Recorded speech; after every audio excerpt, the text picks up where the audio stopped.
അപ്പോൾ ബോട്ടിൽ വന്നിട്ട് വലയിൽ മീൻ പിടിക്കുന്ന കാഴ്ച മക്കളെ കണ്ടോളി. ഫുള്ള് മീൻ.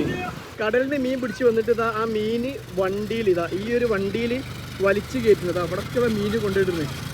ആ വല കണ്ടോ കരയൊക്കെ വലിച്ചു കയറ്റുന്ന കാഴ്ചയാണത്.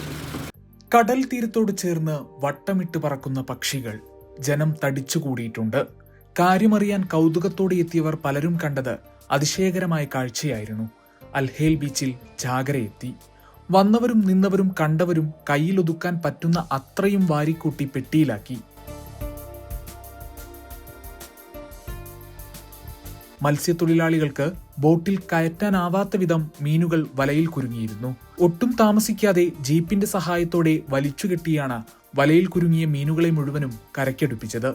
ചുറ്റും തടിച്ചുകൂടിയ മലയാളികൾ ഉൾപ്പെടെയുള്ളവർക്കെല്ലാം ഒമാനിലെത്തിയിട്ട് ഇത് ആദ്യ കാഴ്ചാനുഭവമായിരുന്നു. സമീപമുണ്ടായിരുന്നവരെല്ലാം കഴിയുന്ന അത്രയും മത്സ്യം വാരിക്കൂട്ടിയെങ്കിലും പിന്നെയും ബാക്കി വന്നു. അപ്രതീക്ഷിതമായി ചാകരയെത്തിയത് പ്രദേശത്തെ മത്സ്യത്തൊഴിലാളികൾക്കും അനുഗ്രഹമായി.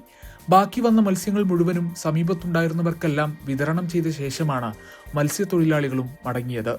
തക്ക സമയത്ത് ബീച്ചിലെത്തിയവർക്കെല്ലാം മത്സ്യം വാരിക്കൂട്ടാനായതിന്റെ സന്തോഷം. ഗൾഫ് മാധ്യമം, മസ്കത്ത്.